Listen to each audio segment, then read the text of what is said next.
A mí me está preocupando, más allá de la política, las internas políticas, esto es parte de la política, pero algo que tiene una denominación, creo que se llama discurso de odio. Sí. Que parece que ha tomado carrera, es una cosa que viene de antes, ¿no? No es nuevo. Tampoco es viejísimo, porque yo, salvo, creo que el discurso del odio, o sea, por lo menos en esta última etapa fuerte, arranca supongo que durante la gestión de Cristina. Sí, sí. Con la 125. ¿No? Sí, con la 125. Y de ahí de ahí tiene épocas mejores, peores, ahora tiene una época excelente, ¿no? Sí, próspera. Sí. Próspera, pero con el estallido de un local del Frente de Todos ayer en...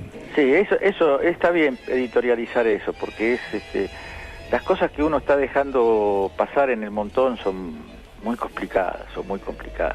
Yo quiero volver al discurso, porque ya de las bombas son un tipo de discurso que no admite mucha reflexión. Las bombas son bombas, lastiman, matan y quiebran la unidad de una comunidad. Yo creo que a veces no reflexionamos mucho que lo que está acá en juego no es el curso de un gobierno, no solamente el curso de un gobierno, de un proyecto orgánico, económico, político, sino que está en juego la propia unidad nacional, la comunidad nacional está en juego, porque uno a veces tiene la tentación de tomarse en chiste cuando Cornejo dice que Mendoza debería ser una república.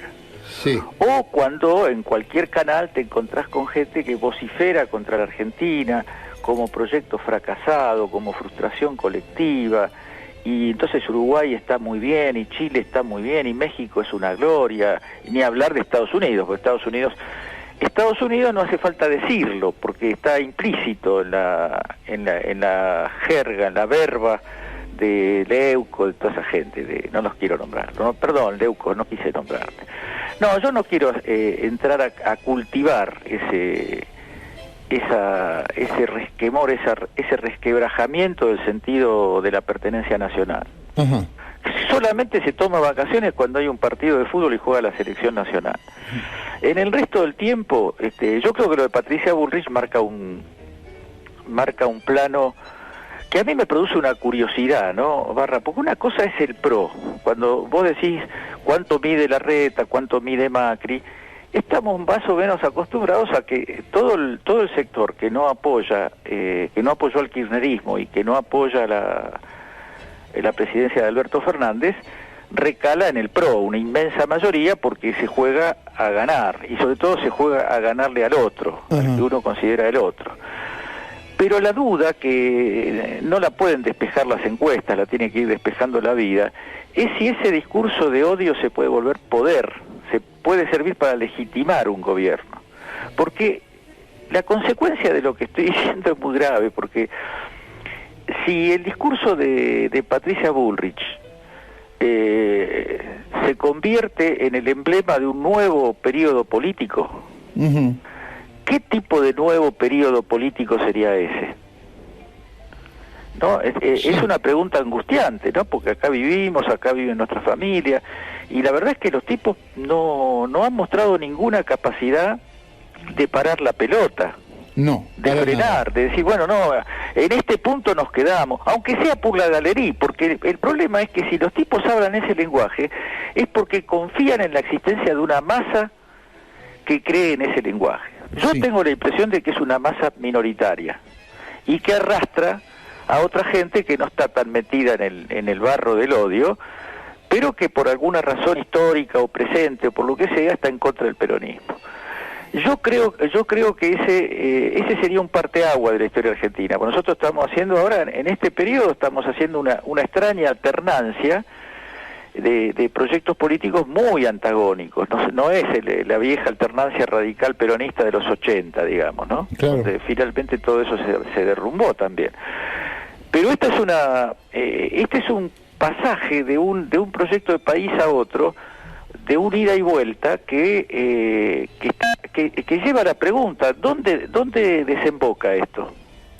Y mirá, con el tema de Pepín, ¿no?, que a mí un poco me aburre, pero la verdad que ahí están las pruebas de que íbamos, nos estábamos hundiendo cada vez más en un gobierno, no sé si autocrático, sí, totalitario, autoritario. Pero antes de lo de Pepín, antes de lo de Pepín, recomendémonos leer un mamotreto que se elaboró en el Congreso de la Nación, que estuvo a cargo de Leopoldo Moró, que es una especie de nunca más sobre el proceso de espionaje ilegal. Ajá. Y Pepín es una herramienta importante, es un cuadro de esa porquería, Pepín. No hay ninguna, aparte un cobarde, ¿viste? No se atreven a hacerse cargo de la indagatoria, ¿viste? Un caso de cobardía fulera, y ahora va a terminar preso si hay un mínimo de sentido de la justicia. Si metieron preso a los kirchneristas presuponiendo que podían llegar a complicar la investigación, este hombre que acaba de pedir asilo en Uruguay, no hay que presuponer. Ajá. El tipo está diciendo a gritos, yo no voy a dejar que me juzguen, ni a la indagatoria voy, así que fíjate lo que puede ser en etapas superiores de los tribunales, digamos. No quiero ir ni a la indagatoria. De todas maneras, sabemos, y lo has dicho muchas veces, y compartimos, lo decimos, no es un problema judicial ¿no? Digamos, en este caso, lo judicial siempre es anecdótico. Sí, es anecdótico, pero vos fíjate que lo judicial es anecdótico, pero Cristina Kirchner, que tuvo 8 indagatorias en un mismo día, el mismo día que cumplía años su difunto marido Néstor, fue a todas las indagatorias. Sí. No faltó a ninguna. No, quiero decir, volviendo al tema del autoritarismo y el armado que estaba haciendo y que ya había hecho el macrismo, que yo me imagínate con una gestión más, con 4 años más o con 8 años más.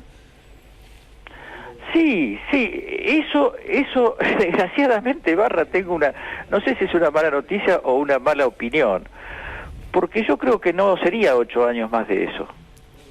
No sería 8 años más de eso, sería una cosa muy, muy, muy catastrófica, por lo menos en lo que hoy es la voz cantante, la voz predominante del grupo de Juntos por el Cambio.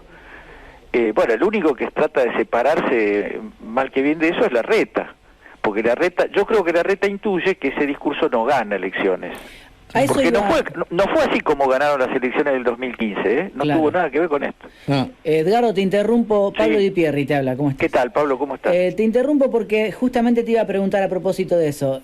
A mí me queda la sensación por momentos que esta desinhibición de la derecha encarnada por ahí en Patricia Bullrich o Macri para decir o para, digamos, construir poder desde la lengua del odio, al mismo tiempo produjo una inhibición en el discurso más aguerrido o combativo de la militancia popular, ¿no? Hay una especie de moderación en la lengua popular o en la lengua del gobierno, ¿no?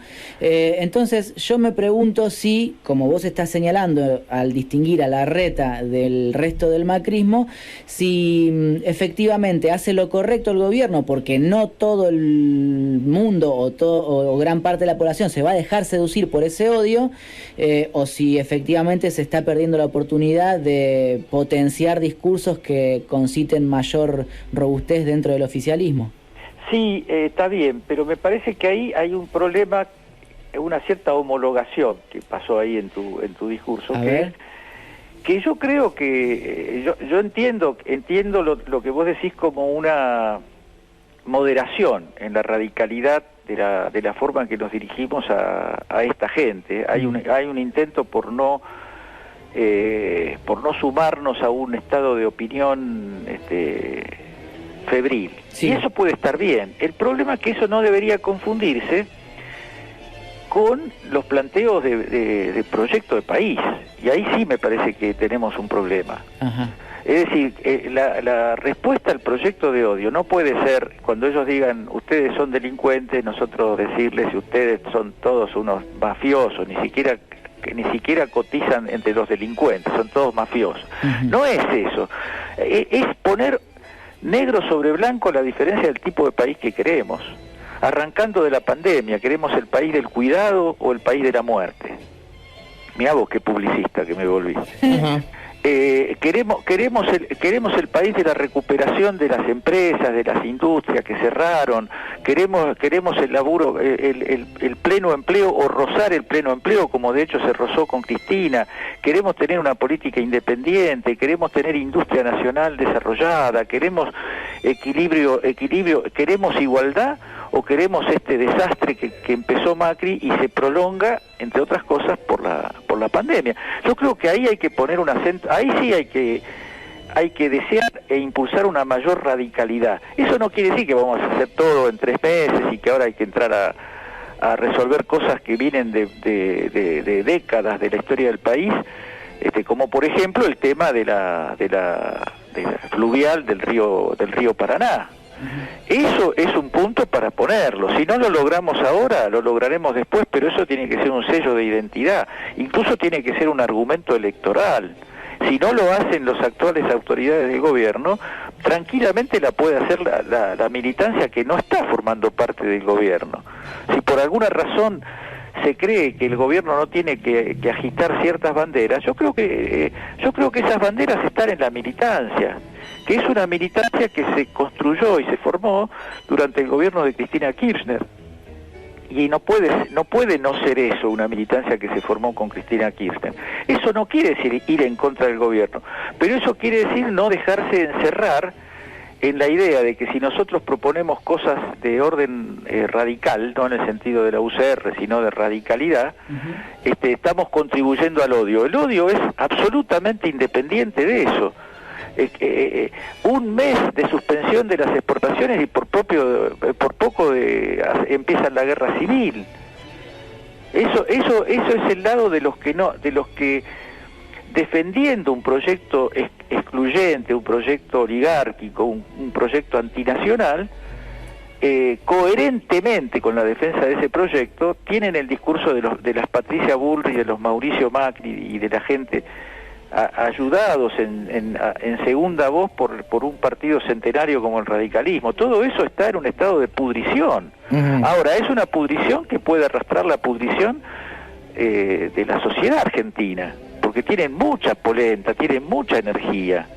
Los medios de comunicación, ¿cómo se explica la presencia de una persona mediocre, absolutamente ignorante como Viviana Canosa en un horario central de la televisión? Yo no tengo nada contra que tenga trabajo Viviana Canosa, no la conozco y no me interesa como persona, digamos. Pero sí me pregunto porque la he visto, y bueno, eso es ya tirar la casa por la ventana, digamos, nos importa un pito la cultura, la seriedad, el argumento, la pregunta constructiva, todo es embarrar la cancha sistemáticamente. La nombro a Viviana Canosa porque no sé por qué la nombro de Viviana, seguramente hay algo de sexismo en lo que yo acabo de hacer, porque también podría haber dicho Leuco con mucha razón. Leuco propone terminar con los que no haya más kirchneristas en Argentina. Ahora, fue su última propuesta. El problema con el discurso de que en algunos países, según sabemos o suponemos o me cuentan, está como regulado. Dicen, bueno, tú dijo tal cosa, eso es discurso del odio, hay como una especie de tablatura o algo así, donde la cosa, cuando cae en discurso del odio, te sancionan, no se puede decir, se saca de los medios, y hay un problema. Acá, pero el problema es que no es un valor absoluto el discurso del odio, digamos, acá que no es un discurso minoritario, sino que es un discurso con mucha potencia y hegemónico, no le podemos poner el cascabel al gato. Ahí bueno, Barra, eso es una cuestión política de poder. No es que no podamos porque no tenemos leyes, no podemos porque nos hemos restringido en el manejo de la ley, incluso en el manejo de la verdad, en la defensa de la verdad, porque por ejemplo el ente que ¿cómo se llama? La Defensoría del Pueblo de la Comunicación, sí, que además está en manos del Público. ¿Cómo es? Defensoría del Público. Defensoría del Público, que además está dirigida por Miriam Levin, que es un cuadro comunicativo político de todo respeto, digamos, pero se ve que no hay una política de decir, muchachos, respetemos las normas que impiden esa barbarie. Ajá. Respetemos las normas que impidan esa barbarie. Porque entre otras cosas, la ley de servicios de comunicación audiovisual está vigente en la Argentina. Porque lo que fue abrogado por un decreto de Macri no fue la ley. Fueron dos capítulos que interesaban particularmente a Mañeto porque ponían límite, hablaban de la desinversión. El resto de la ley no se aplica porque no se aplica, porque el Estado argentino decidió no aplicarla. Ajá.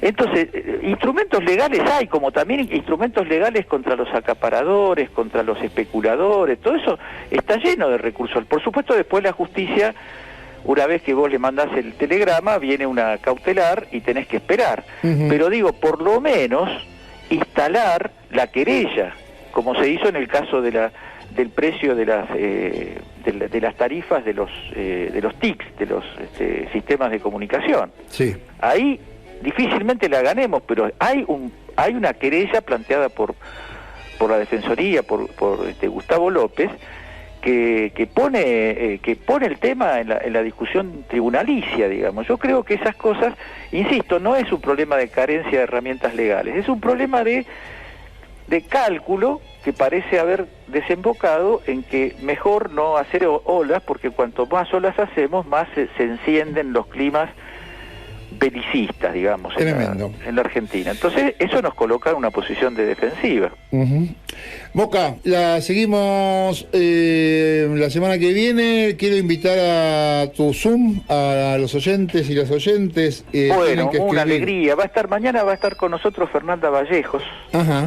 Y vamos a estar, como siempre, a disposición de quienes quieran participar de la actividad en centro.análisis-político@gmail.com, en la dirección de correo electrónico, no me salía la palabra. Hay tanto discurso tecnológico que vos no sabés si decir el mail. No, claro. ¿Es WhatsApp, centro, arranca con centro análisis político, no es más análisis político solo? Es centro.análisis político, siempre fue así, Ah, lo tenía mal anotado. Centro.análisis político, todo junto, @gmail.com, escriben ahí @gmail.com y se pliegan y se suman a las 8 de la noche. Ahí cuando se conecten en esa dirección de correo les vamos a dar el ID para entrar y ahí ya está todo asegurado. Moca, te mandamos un abrazo grande. Un abrazo grande para ustedes, che. Muchas gracias. Sigan bien. Muchas gracias, ya venimos.